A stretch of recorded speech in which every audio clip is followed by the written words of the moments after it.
Jadi aku bikin openingnya sekalian barengan aja biar aku nanti nggak lupa. Jadi kali ini aku lanjut mau bahas untuk soal-soal PK lagi yang aku cerita dari Twitter atau dari X ya. Aku akan bahas soal-soal dari sana teman-teman karena masih banyak sekali gitu ya. Oke, langsung aja ya, tanpa berlama-lama kita langsung bahas soal-soalnya. Halo teman-teman, ini adalah part 2 video PK yang soal-soalnya aku ambil dari X ya. Nah, di sini nanti tuh kayaknya kebanyakan soal-soal statistik, peluang, kaidah pencacahan sama kayaknya sih ada persamaan kuadrat ya. Coba nanti kita lihat, aku lupa. Oke, langsung aja. Ini soal yang pertama, nilai median dari data pada tabel. Oke, median itu apa teman-teman? Median itu kan data tengah ya. Jadi med itu adalah data tengah. Aku tulis dulu rumusnya di sini ya. Dia adalah data tengah. Tapi data sudah diurut. Kalau di tabel ini kan kebetulan datanya udah diurut ya dari 41 sampai 70. Datanya ada 100. Jadi 100 ini adalah N alias banyak data, teman-teman. Masih ingat nggak rumus median untuk data kelompok? Itu sama dengan L tambah N per 2 dikurangi dengan F besar kayak gitu, dibagi FM, kemudian dikali dengan I. Dimana L ini adalah tepi bawah kelas, teman-teman ya. Nah, ini tepi bawah kelas median nanti kayak gitu. Kemudian F besar itu adalah frekuensi kumulatif. Ini nggak muat ya. Sebelum median, sebelum kelas median. Ya, kelihatan lah ya. Kemudian FM itu ya frekuensinya kelas median. Kelas median. Kemudian I itu adalah panjang atau jarak atau interval. Panjang interval kelas. Oke, kayak gitu. Kita langsung hitung ya. Pertama-tama untuk mencari median itu, jadi letak median di kelas berapa gitu ya. Itu kita bagi data menjadi 2. Jadi N per 2 100 dibagi 2 kan 50 ya. Jadi data ke 50 kayak gitu teman-teman. Terus ini kita bikin dulu frekuensi kumulatifnya ya. Jadi penjumlahan dari frekuensi kelas dan kelas sebelumnya, kelas itu dan kelas sebelumnya. Ini berapa teman-teman? 15 tambah 7 itu adalah 22 ya. Oke, bener ya. 7 tambah 15 kan 22. Bener kok. Terus kemudian ini 42. Kemudian ini adalah tambah 40 itu berapa teman-teman? 82, 92 dan 100. Nah, data ke-50 tuh kira-kira di mana? Kalau kita lihat, data ke-50 itu kan di sini ya. Nah, di sini nih data ke-50. Iya kan? Oke, teman-teman, kita sudah punya kelas mediannya. Kelasnya adalah di sini. Sekarang kita langsung cari L-nya. Tepi bawah itu adalah batas bawah dikurangi dengan 0,5, teman-teman. Nah, batas bawahnya di sini kan 56 ya. Jadi kalau yang 56 itu batas bawah namanya, kalau 60 itu batas atas. Jadi ini 56 dikurangi dengan 0,5 sama dengan 55,5 ya. Oke, kita langsung masukkan aja ke rumus ya. Jadi med sama dengan 55,5 ditambah ini 100 per 2, kemudian dikurangi frekuensi sebelum kelas median. Ini kan ya, frekuensi kumulatifnya. Jadi total jumlah frekuensi tiap kelas tapi sebelum kelas median 42 ya teman-teman ya. Dibagi dengan frekuensi kelas mediannya adalah 40. Kemudian panjang kelasnya berapa nih? Dari 41 sampai 45 teman-teman. 5 ya. Oke. Sama dengan 55,5 ditambah ini langsung kita coret 50 kurangi 42 itu berapa teman-teman? 8 enggak sih? Iya enggak? 8 ya. Oke. Ini bisa kita bagi nih, ini 40 dibagi 5 tuh 8. 5 kali 8 40 bener kan? Oke. Oke, 8 per 8. Jadi ini adalah 55,5 tambah 1 56,5 guys. Jawabannya adalah D. Oke, selanjutnya adalah soal peluang nih. Peluang diketahui 2 kelompok murid berturut-turut terdiri dari 10 dan 15 orang. Dari setiap kelompok dipilih seorang murid. Jika peluang terpilih 2 murid laki-laki dari kedua kelompok adalah 1/5. Oke, ini kita tulis dulu diketahuinya ya teman-teman ya, biar kayak jelas nanti. Diket. Kelompok 1 tuh ada 10 orang, kelompok 2 15. Kemudian peluang terpilih 2 murid laki-laki di mana setiap kelompok diambil 1. Berarti peluang berarti kan di kelompok 1 terpilih laki-laki dan kelompok 2 juga laki-laki ya, berarti peluang laki-laki dan laki-laki lagi kelompok kedua. Oke, bisa kita tulis kayak gini nih. Sama dengan 1/5. Dan peluang terpilih satu murid wanita dari kelompok pertama adalah 2/5. Peluang satu wanita. Wanita tuh perempuan ya. W aja gini apa ya? Jadi W wanita kan. PW1. Kelompok pertama bener kan? Oke, 2/5. Maka peluang terpilih 2 murid wanita dari kedua kelompok. Berarti peluang di kelompok pertama itu juga wanita dan kelompok kedua juga wanita. 2 ya. Itu berapa teman-teman? Ini yang ditanya. Nah, ini teman-teman masih ingat gak rumus peluang kejadian majemuk? Jadi kalau ada PA irisan, kalau kayak U kebalik ini kan namanya irisan. B itu adalah PA dikali dengan PB, teman-teman.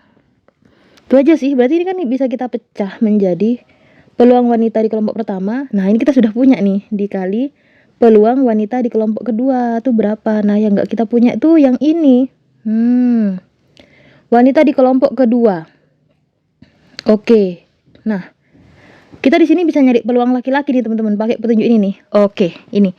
Masih ingat nggak peluang komplement? Jadi kalau ada peluang kejadian A, maka yang bukan A, maka yang bukan A-nya, panah tuh maka ya teman-teman ya, yang bukan A itu adalah komplement. Komplemennya. Sehingga PA komplement nulisnya gitu teman-teman. Itu sama dengan 1 dikurangi peluang A. Nah, kan ini kan peluang wanita di kelompok pertama ya. Berarti kita bisa mencari, karena kita butuh ini teman-teman. Kita butuh ini, nanti kita pakai buat ini deh. Coba kita lihat. Peluang wanita di kelompok 1 itu adalah 2/5. Berarti kalau peluang laki-laki di kelompok 1 itu kan berarti kan ini sama dengan yang bukan wanita, paham ya? Kayak gitu. Jadi dia kayak komplemennya ini, sehingga peluang laki-laki di kelompok 1 itu adalah 1 dikurangi peluang wanita dari kelompok 1, teman-teman. Kita punya deh PL1 buat kita masukkan ke sini nanti berapa nih? 1 min 2/5. Ini kan 5/5 ya. 5 kurangi 2, 3/5. Oke, ini peluang laki-laki di kelompok pertama. L2 bisa kita cari nih dari sini. Karena nanti L2 kita bisa nyari W2. Oke. P langsung aja ya. Ini kan PL1 dikali P L2 sama dengan 1/5 dari yang diketahui ini. PL1 kita udah nyari tadi, 3/5 dikali PL2 sama dengan 1/5 ya kan. Maka PL2 itu sama dengan 1/5. Ini pindah nih jadi pembagian, dibagi 3/5. Lalu kita balik ya, 1/5 kali 5/3. Coret-coret jadi 1/3. Jadi peluang laki-laki di kelompok kedua itu adalah 1/3 teman-teman. Sehingga kita ganti warna di sini ya. Peluang wanita di kelompok kedua, karena kita butuh ini ya, itu kan sama dengan kayak yang bukan laki-laki kan. Bukan laki-laki di kelompok kedua ya kan. Sehingga P wanita di kelompok kedua itu adalah 1 min P laki-laki di kelompok kedua tadi 1/3. Ini 2/3, oke. Udah deh, kita bisa nyari ini. Kita masukkan ke sini ya. PW1 tadi berapa teman-teman? 2/5 ini ya. 2/5 dikali yang barusan kita cari 2/3 PW2. Jadinya adalah 4/15 peluangnya. Ada nggak? D. Gitu. Lanjut teman-teman, ini adalah diagram Venn hubungan antara himpunan KLM. Berikut yang bernilai benar berdasarkan informasi di atas. Oke, ini ada simbol-simbol yang mungkin teman-teman harus pelajari ya. Jadi yang pertama, kalau yang kayak gunung alias U kebalik itu namanya adalah irisan. Jadi ada 2 himpunan yang kembar kayak gitu. Mungkin teman-teman bisa nonton silogisme ya. Di situ juga aku bahas video PU, tapi di situ aku bahas diagram Venn karena ada hubungannya dengan penarikan kesimpulan kayak gitu. Nah, kemudian teman-teman kalau yang gambar apa nih? U hadap kanan ada sama dengannya. Itu adalah subset. Apa sih subset itu? Himpunan bagian. Himpunan bagian dari kayak gitu. Oke, gitu aja sih. Coba kita cek ya sekarang. Kan K sama L kan tidak ada irisannya. Tapi K beririsan sama M. Kita kasih warna di warna biru. Kemudian irisannya L sama M itu adalah warna orange. Lalu kita cek apakah ada irisan ketiganya. Nah, kalau irisan ketiganya itu teman-teman, ini nomor 1 nih, kan K beririsan dengan L dengan M. Ada apa enggak? Tidak ada ya, maka dia himpunan kosong. Jadi harusnya kalau kita cari irisan yang ketiga itu yang benar adalah K irisan L irisan M itu sama dengan himpunan kosong, alias enggak ada gitu loh. Tapi karena di sini ada tanda tidak sama dengan himpunan kosong, maksudnya adalah berarti dia ada kayak gitu ya. Maka itu salah, sehingga yang nomor 1 ini salah teman-teman. Paham ya? Oh iya ya, simbol yang berikutnya adalah himpunan kosong. Aku lupa mencatat. Jadi ini artinya adalah himpunan kosong, artinya nggak ada. Oke. Nah, kemudian kita cek nomor 2. K adalah subset dari himpunan gabungan LUM. Oh, ini juga belum nih teman-teman. Kalau U ini artinya union atau gabungan. Gabungan. Jadi kedua himpunan digabung jadi satu. Jadi yang kembar-kembarnya ditulis satu kali kayak gitu. Himpunan yang union tuh begitu. Coba kita cek ya, kita kasih tanda warna lain nih. L union M. L union M tuh kayak gini teman-teman. Jadi semua L dan M ini. Nah, M kan semuanya termasuk yang beririsan sama K juga kayak gitu. Artinya teman-teman, kalau himpunan bagian itu dia semua yang kayak gini dulu ya. Mungkin harus dijelaskan karena aku belum bahas subset sih kalau yang di video silogisme itu. Jadi kayak gini nih. Ini himpunan A. Oh, jangan pakai diagram Venn biar teman-teman paham. Misalkan himpunan A itu adalah anggotanya 1, 2, 3. Terus kemudian himpunan B adalah 1, 2, 3, 4, 5. Ini bisa kita katakan A itu adalah himpunan bagian dari B. Ini bacanya semua himpunan A adalah anggota himpunan B kayak gitu teman-teman. Jadi harus semuanya, sehingga kalau tidak ada itu bukan subsetnya kayak gitu. Jadi bukan himpunan bagiannya. Oke, mari kita analisa ya. Kan ini tadi ceritanya K ini adalah himpunan bagian dari yang ijo-ijo yang sudah aku kasih garis arsiran ijo-ijo ini ya. Tapi kan K sama M itu kan tidak semuanya K bagian dari M gitu loh. Jadi K ini ada yang bukan miliknya M, ada yang tidak beririsan sama M. Artinya kan tidak semua K himpunan bagian dari M, sehingga tidak mungkin K itu adalah himpunan bagian dari L kalau digabung sama M. Paham ya? Pahamlah kira-kira ya. Jadi ini juga salah kayak gitu teman-teman. Lanjut. Nah, sekarang ceritanya yang nomor 3 ini adalah, jadi ini salah ya, ini tadi nggak perlu aku tulis lagi, ini juga tadi salah. Kemudian selanjutnya adalah kita pakai warna apa ya, merah. L union M. Nah, kita ganti, nggak usah ya, jadi L union M adalah merah, hijau teman-teman. Kemudian itu adalah subsetnya dari K union M. Apakah kalau L sama si M digabung kayak gitu ya, digabung semuanya, itu adalah himpunan bagian dari K digabung sama M. Nah, karena L tidak ada irisannya sama K teman-teman, itu nggak mungkin jadi himpunan bagian dari K gabungan M kayak gitu loh. Masuk akal? Kayak gini, ini aku ilustrasikan ya. Katakanlah K-nya itu adalah, biar teman-teman percaya, K itu adalah anggotanya 1, 2, 3, 4. 1, 2, 3, yes, gak apa-apa. Kemudian si M gitu ya, si M dulu deh. Si M itu kan K beririsan sama M nih ceritanya. M ini ceritanya adalah 3, 4, 5, 6, 7 kayak gitu teman-teman. Kemudian si L itu adalah, kan L beririsan sama M juga nih. Ini tadi yang beririsan sama M 3, 4 ya kan. Nah, kalau ini kita bikin yang beririsan adalah misalnya 6, 7, 8, terserah aku kan, 9, 10 kayak gitulah. Karena di sini nggak ada keterangan himpunannya, cuman dikasih diagram Venn-nya kita. Jadi yang beririsan dengan M itu adalah 6 sama 7. Oke, sekarang kita gabung K union M. Itu kan K union M-nya adalah berarti 1, 2, 3, 4, 5, 6, 7. Kita tulis satu kali yang sama-sama. Kemudian Apa nih sekarang?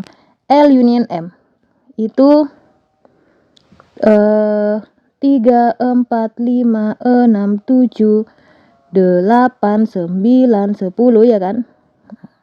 Ternyata LUM itu bukan subsetnya, bukan subset atau bukan himpunan bagian dari KUM atau K union M ya kan? Ini ada 8, 9, 10 nih yang bukan himpunannya K union M. Intinya tidak bisa dipastikan, bukan tidak bisa dipastikan lagi ya, tidak mungkin. Jadi tidak mungkin teman-teman L union M itu adalah subset dari K union M. Ini udah aku buktikan ya. Jadi yang nomor 3 juga salah. Ini salah. Lanjut. Yang keempat, L union M itu adalah K komplement. Oh iya teman-teman, jadi kalau ada A pangkat C itu bacanya adalah komplement. Komplement A, atau artinya adalah bukan A, kayak gitu. Coba kita lihat. Yang K komplement itu kan adalah berarti yang semua yang bukan K, kayak gitu ya. Kita pakai warna pink. Semua yang K itu teman-teman, itu di sini. Termasuk yang di luar itu. Kok ikut yang di luar? Iya benar, karena di luar ini juga dia kan sebenarnya adalah ada. Di sini namanya semesta nih. Di semesta itu adalah disimbolkan dengan kotak kayak gitu ya kok di himpunan ya. Semesta. Nah, berarti kan semuanya masuk selain yang K pokoknya. Yang bukan K. Jadi ini yang bukan K itu yang pink. Kelihatan ya teman-teman ya? Oke. Apakah L union M itu adalah subset dari K komplement? Betul, lihat nih. Kan L union M itu kan yang tadi yang hijau-hijau itu ya, yang ini.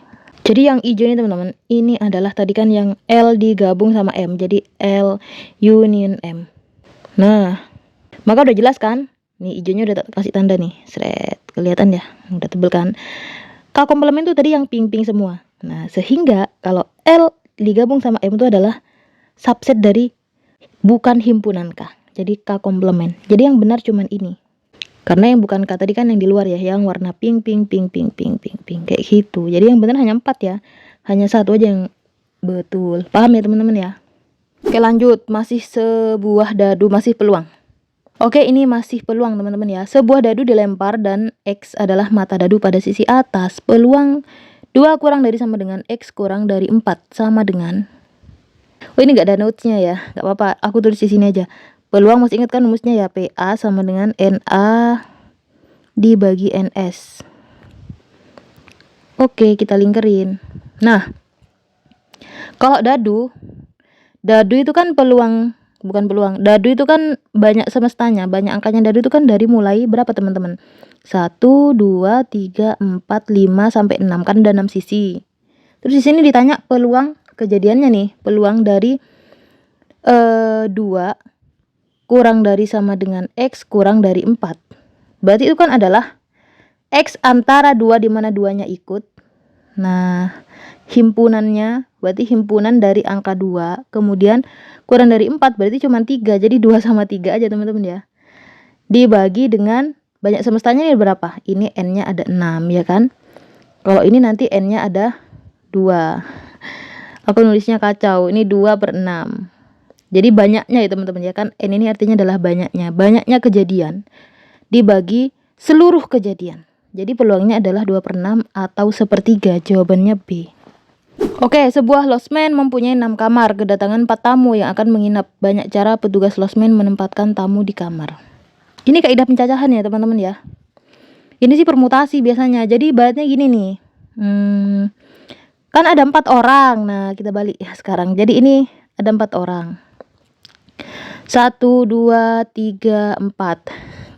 Nah, ini kan 1 orang nih bisa mengisi kamar 1, 2, 3, 4, 5, 6. Paham ya teman-teman ya?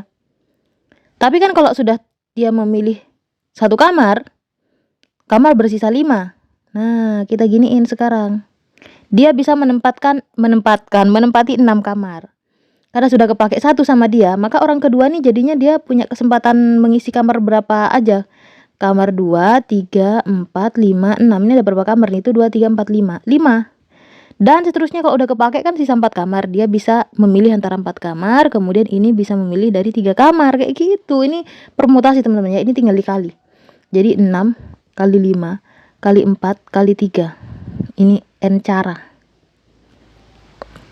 Dan gak ada syarat-syarat lain kan, jadi aman. 6 kali 5 adalah 30 kali 12. 12 kali 3 itu 36. 360 cara. Kayak gitu. Bilangan yang terdiri dari 3 angka yang berbeda dan merupakan bilangan genap akan dibentuk dari angka 2, 3, 4, 5, 6. Kita cari dulu angka pembentuknya. 2, 3, 4, 5, 6. Akan menyusun 3. Dan ini teman-teman harus genap, ya kan? Kalau genap itu syaratnya satuannya harus genap. Nah, maka yang bisa menempati ruangan ketiga ini itu adalah hanya angka 2, 4, dan 6. Oke? Berarti ini ada 3 pilihan teman-teman. Karena sudah kepake 1, sisa berapa nih sekarang? Sisa 4 yang bisa dipilih. Kalau ini kan sembarang. Kalau angka tengah terus angka depan itu sembarang. Yang penting belakangnya adalah harus genap. Karena akan disusun 3 angka genap kayak gitu. Karena udah pakai 1, maka tinggal berapa nih? Tinggal 3 sekarang. Tinggal 3 angka. Jadi 3 kali 4 kali 3 sama dengan 12 kali 3, 36 cara. Jawabannya yang E. Gampang ya? Oh, ini bukan fungsi kuadrat ya. Seperti yang aku bilang tadi, ini adalah sistem pertaksamaan linear 2 variabel. Jika sistem pertidaksamaan Y lebih dari sama dengan 2X tambah 1 dan Y lebih dari setengah X min 1 digambarkan pada koordinat X di atas, maka manakah kuadran yang tidak memiliki solusi pertaksamaan? Itu kita nyari di HP teman-teman, daerah himpunan penyelesaian. Masih ingat nggak kira-kira teman-teman? Jadi, ini udah digambar ya sama kakaknya. Coba aku perbesar ya. Aku perbesar dulu gambarnya, terus aku akan tulis persamaannya. Persamaan pertama adalah Y lebih dari sama dengan 2X plus 1. Nah, biar teman-teman gampang gak bingung, kita balik jadi XY. Ini jadinya kan min 2X plus Y. 2X nya kita pindah gitu loh ceritanya. Lebih dari sama dengan 1. Persamaan pertama. Lalu persamaan kedua teman-teman. Y lebih dari setengah X min 1 ya kan. Ini jadinya kita pindah X nya jadi min setengah X plus Y lebih dari min 1. Ini persamaan kedua. Nah, sekarang kita gambar dulu ya. Biar kita tahu di HP-nya, karena di HP itu emang mau tidak harus digambar, teman-teman. Nah, ini kan X, lalu ini Y. Cara gambar tuh gini. Nih, kita bantu dengan tabel aja ya, biar teman-teman paham. Jadi persamaan yang pertama tadi, kalau X-nya 0, X ini 0 nih. Maka kan Y-nya sama dengan 1, karena 2 kali 0, 0. Tanda ini bisa kita ubah jadi sama dengan teman-teman. Jadi ini kan sama dengan Y-nya jadinya 1. Sekarang kalau Y-nya yang 0. Kalau Y-nya 0, ini 0. Y yang ini 0. Sekarang ini yang 0. Maka ini kita pindah ruas nih 2X-nya ke kiri. Oh, jangan pakai ini ya. Aku tadi kan udah di sini padahal. Oke, sekarang yang ini harusnya ya. Kalau Y-nya 0, nah Y yang ini 0 nih. Maka 2X min 2X sama dengan 1 gitu kan ya. Min 2X sama dengan 1. Maka X sama dengan min setengah. Nah, kayak gitu. Paham ya? Kita gambar garisnya. Kita hubungin min setengah sama 1. Min setengah itu katakanlah di sini. Sama Y1. Berarti Y1-nya di sini ya. Ini Y1. Kita hubungkan garisnya, seret. Kita panjangin biar nanti kelihatan dia berpotongan sama garis yang satunya. Lalu yang kedua, kalau X-nya 0. Nah, kita lihat ini ya. Kalau X yang ini 0, teman-teman, maka kan Y-nya min 1. Sekarang kalau Y-nya yang 0. Y-nya kita tutup. Ini kita tutup, ini nggak ada. Maka min setengah X sama dengan min 1. X sama dengan min 1 kali min 2. 2 ya jadinya ya. Y-nya 0, X-nya 2. Oke, betul. Kita hubungkan titik 2 sama min 1. X-nya di 2. 1, 2 di sini. Sama Y-nya min 1. Y min 1 tuh kira-kira di sini. Oke, kita hubungkan. Seret. Ya kan? Oke, oren persamaan 2. Sekarang penyelesaiannya. Kalau aku penyelesaian tuh teman-teman adalah yang aku arsir. Aku biasanya sih untuk penyelesaian, untuk di HP, itu aku pakai uji titik. Uji titik kayak gitu. Uji titik berapa? Titik 0,0. Gampang, tinggal teman-teman lihat nih persamaan 1 nih teman-teman lihat ya. Kalau X-nya kita ganti dengan 0. Ini 0. Jadi 0 apakah lebih dari min 1? Jadi untuk persamaan pertama, apakah 0 lebih dari min 1? 1. Salah ya. Jadi ini adalah salah teman-teman. Sehingga titik 0,0 ini bukan penyelesaian. Untuk persamaan pertama ya. Harusnya aku ganti warna biru ya. Jadi ini salah. Sehingga titik 0,0 bukan penyelesaiannya yang garis biru. Maka DHP-nya dia ke atas sini. Kayak gitu. Pokoknya bukan ke 0,0. Nah, sekarang kalau untuk persamaan kedua. Persamaan kedua ini ya. 0 apakah lebih dari min 1? Benar, ya kan? Benar, sehingga dia penyelesaiannya ke arah 0,0. Sehingga DHP-nya untuk yang orange itu adalah ke sini, teman-teman. Oke, ini ke atas semua DHP-nya dia ya. Nah, ini kuadran 1 ada DHP-nya. Kuadran 2 ada. Kuadran 3 ada. Kuadran 4 walaupun dikit di sini juga ada. Ya kan, di sini ada kuadran 4 nih. Maka semua kuadran memiliki solusi. Jawabannya E. Ini masih DHP ya, teman-teman ya. Diketahui gambar berikut adalah himpunan penyelesaian dari suatu sistem pertidaksamaan. Fungsi sasaran. Oke. Nah, kalau tadi kan masih DHP, sekarang itu di DHP itu kan mesti ada batasan-batasan daerah, teman-teman ya. Nah, ini loh titik-titik yang dihitemin ini, dia adalah titik-titik batasan-batasan DHP. Nah, itu yang kita substitusi, titik-titik penyelesaian itu ke apa tadi namanya? Fungsi sasaran. Titik-titik penyelesaian itu kita substitusi ke fungsi sasaran. Yaitu di sini adalah Z sama dengan 3X tambah 5Y kayak gitu. Gimana cara tahu titik-titiknya? Kalau ini kan udah kelihatan ya, di sini ada angka 3. Di sini ada angka 3. Berarti ini kan X, Y. Titik yang pertama 3,0, iya kan? Kemudian yang di sini ada titik 0,0. Jelas ya, nggak usah kita pakai 0,0. Kemudian ini di sini Y-nya kan 2, berarti 0,2. Sama titik potong kedua garis nih, teman-teman. Yang harus kita cek di titik potong kedua garis. Di sini 140,60. Gede banget, padahal persamaannya cuman angkanya 2, 3, 3, 4 gitu ya, kayak nggak masuk akal. Coba kita cek titik potongnya ya. Titik potong. Ya, kita harus bikin persamaannya dulu, teman-teman. Gimana cara bikin persamaan? Perhatikan. Ya, perhatikan. Nah, di sini sama kakaknya katanya persamaan pertama. Oke, kita ikutin. Ini adalah persamaan 1. Yang hijau itu adalah persamaan 1, teman-teman. Jadi untuk persamaan pertama itu adalah, gimana cara lihatnya? Ini kan titik Y. Titik Y-nya adalah 3. Kemudian titik X-nya adalah 3 ya. Titik X-nya adalah 3. Caranya dibalik aja, teman-teman. Jadi, tapi karena kebetulan dia kembar, tinggal gini aja. 3X tambah 3Y. Kemudian 3-nya tuh dikali. Titik X sama Y dikali. 3 kali 3 berapa, teman-teman? 9, ya kan?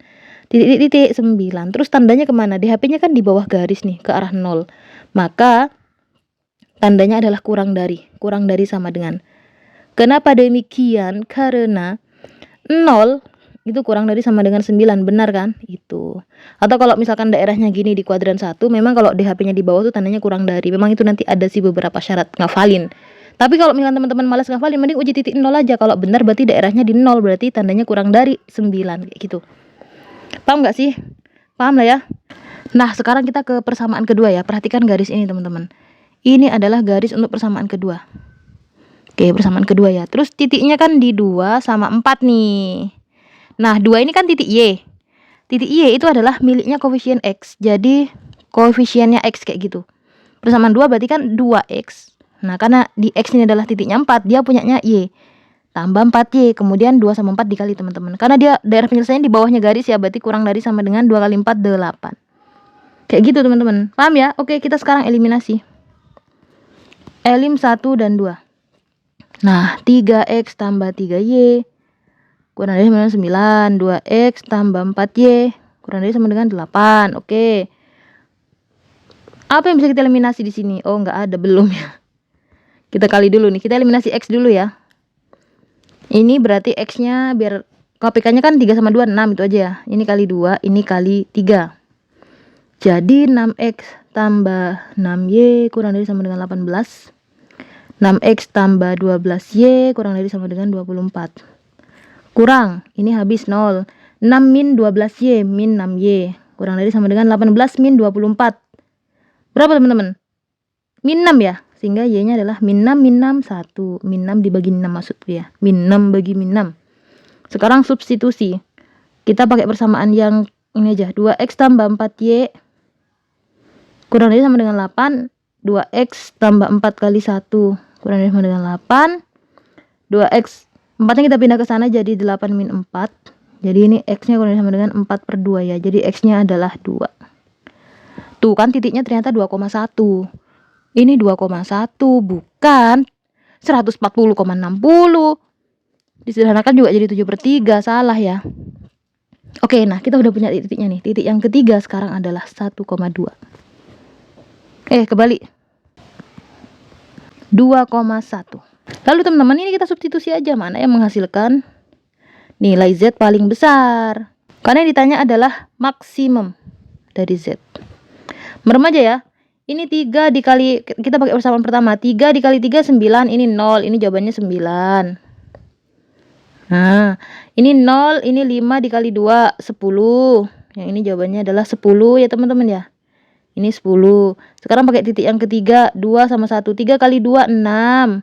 6 tambah 5 11. Nah, yang paling maksimum itu nanti potongnya. Jadi nilai Z maksimum adalah 11.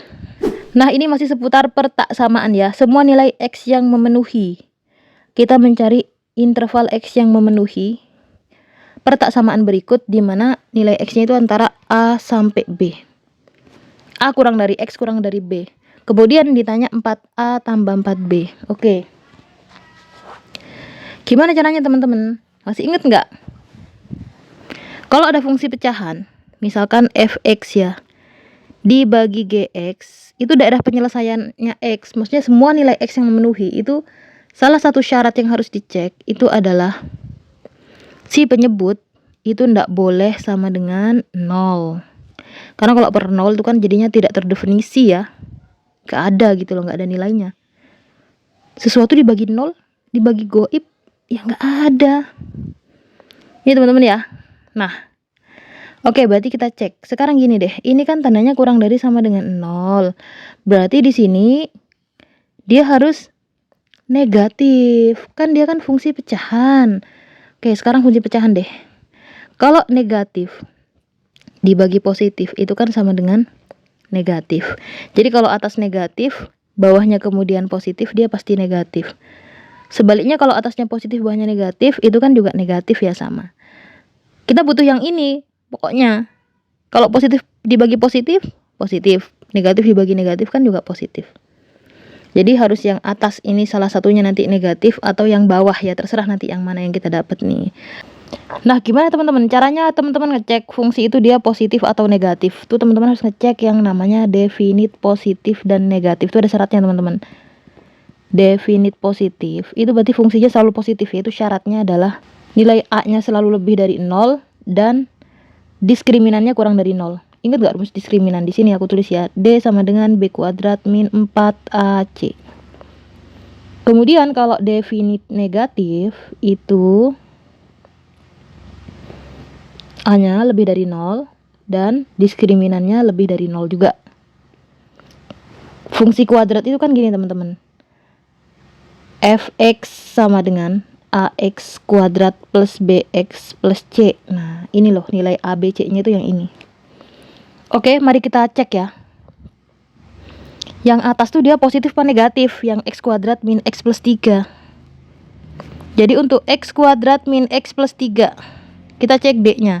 D sama dengan b kuadrat min 4ac. Langsung aja ya, b kuadrat min 1 kuadrat 1 min 4 kali a nya 1, c nya 3. Nah, ini hasilnya negatif, berarti dia definite positif ya. Karena D-nya kurang dari 0, maka ini positif, teman-teman. Oke, aku kasih tanda di sini ya, dia positif. Kalau x kuadrat plus 1 itu jelas selalu positif, karena suatu bilangan x, mau dia positif, mau dia negatif, kalau di kuadrat, positif terus, teman-teman. Ditambah 1 kan, dia juga penyembelahan positif ya, jadi ini positif. Berarti ini, teman-teman, harus negatif. Yang harus kita cek tuh ini aja sih sebenarnya. Langsung aja ya, kita cari nilai x-nya. Jadi 2x kuadrat min 5x min 3. Nah, ingat dia kan penyebut, tidak boleh sama dengan 0. Jadi kurang dari 0, kayak gitu. Karena ini kan tandanya kurang dari sama dengan. Kita ambil kurang darinya aja. Maka, ini kita faktorisasi ya. Semoga bisa difaktorisasi. Karena depan variabel x ini ada angka 2, teman-teman. Maka ini faktorisasinya beda dengan yang nggak ada angkanya. Kalau nggak salah aku juga udah pernah bahas ya di salah satu soal PK gitu, di mana aku lupa. Pertama di sini kasih 1/2 atau 1/a. Kemudian di sini adalah ax, jadi 2x, di sini juga 2x. Terus 2 sama min 3 ini harus kita kali dulu. Dia adalah min 6. Bagaimana kalau kita ganti warna min 6? Berapa kali berapa sama dengan min 6 kalau dijumlah min 5? Tentu saja min 6 dikali 1 ya kan? Min 6 tambah 1 kan? Min 5, ini min 6. Oke? Kita sudah punya nih faktorisasinya. Jadi tadi kita dapat min 6 tambah 1. Nah, ini kita sederhanakan nih. Ini yang bisa dicoret semua ya. Jadi ini tinggal 1, ini tinggal 3. Sehingga faktorisasi kita menjadi x min 3 dikali 2x plus 1 kurang dari 0. Di sini x-nya kurang dari 3 dan x-nya kurang dari min 1 per 2. Kita bikin garis bilangannya teman-teman. Kita punya angka 3 dimana 3-nya nggak ikut, jadi kita kasih buletan yang nggak ada isinya. Sama min setengah ya teman-teman ya. Min setengah itu kan di sini.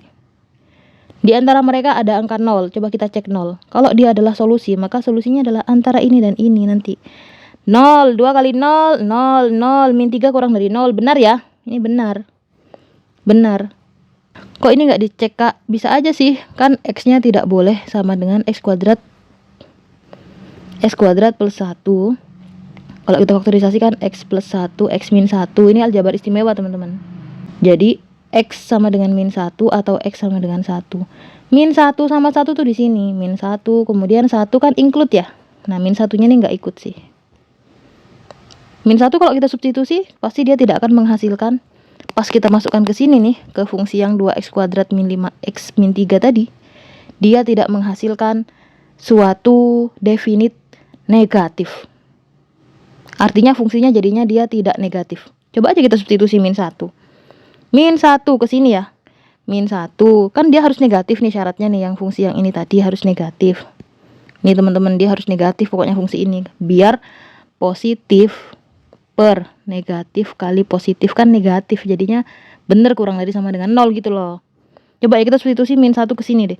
Min 1 berarti kan 2. Min 1 kuadrat itu kan 1. 2 kali 1, 2 gitu maksudku. Ini min, jadi plus ya, plus 5. 2 tambah 5, 7 kurang 3, 4 kurang dari 0. Salah. Maka min 1 emang bukan solusi. Sehingga solusinya ini teman-teman. Nah, ini nilai A, ini nilai B. Kan gitu ya katanya di soal ya. Jadi A kurang dari X kurang dari B. Ini adalah penyelesaian dari X. Intervalnya A, B. Jadi A-nya min setengah, B-nya 3. Maka nilai dari 4A tambah B. 4 dikali min setengah tambah 3. Ini coret-coret. Min 2. Min 2 tambah 3. 1. Jawabannya cuma 1 doang. Oke teman-teman, sekian dulu pembahasan PK kali ini. Semoga teman-teman mudah paham, terus semangat belajarnya. Kalau misalkan teman-teman lagi nggak semangat, lagi down, boleh lo DM ke ruang belajarmu tuh juga ada Instagramnya, jadi boleh DM ke sana, nanti akan aku balas ya. Akan aku balas satu persatu, aku kasih semangat gitu untuk bisa belajar. Kalau misalkan teman-teman juga punya soal-soal yang sulit, teman-teman kan belajar ya kan, mungkin teman-teman pasti punya referensi lah. Terus mendapatkan ada bahasan-bahasan yang susah, silahkan nanti di screenshot atau enggak di foto, terus kemudian teman-teman bisa kirim DM ke ruang belajarmu ya di Instagram, ada kok @ruangbelajarmu_ juga, sama kayak yang username yang ada di YouTube. Oke, jadi soalnya nanti akan aku bantu bahas. Jadi aku di sini sebenarnya kepengen banget mendampingi teman-teman belajar gitu loh, biar semangat. Karena aku sendiri merasakan teman-teman gimana rasanya berjuang di SBMPTN. Kalau zamanku dulu, aku SBMPTN ya yang mungkin lebih susah dari yang sekarang menurutku. Karena kalau sekarang tuh kan kayak cuman ada PK, jadi cuman matematika dasar, kayak penalaran matematika, kemudian bahasa Indonesia sama bahasa Inggris sama ya kayak penalaran. Kalau zamanku dulu kan semua mata pelajaran tuh diuji kan, matematika dasar iya, matematika yang saintek iya, kimia, fisika, biologi gitu ya. Jadi semuanya. Jadi aku sendiri tahu perjuangannya kayak gimana teman-teman sampai mata panda. Ya ngerti banget lah ya. Jadi aku sekarang juga kepengen support teman-teman agar terus semangat belajar nyiapin UTBK. Sehingga nanti teman-teman bisa masuk ke kampus yang benar-benar teman-teman impikan ya. Oke teman-teman, jangan lupa lagi aku ngingetin untuk subscribe channel Ruang Belajarmu dan share sebanyak-banyaknya ya video ini ke teman-teman semuanya, ke teman-teman kalian semuanya. Oke, kita ketemu lagi di video berikutnya. Wassalamualaikum warahmatullahi wabarakatuh.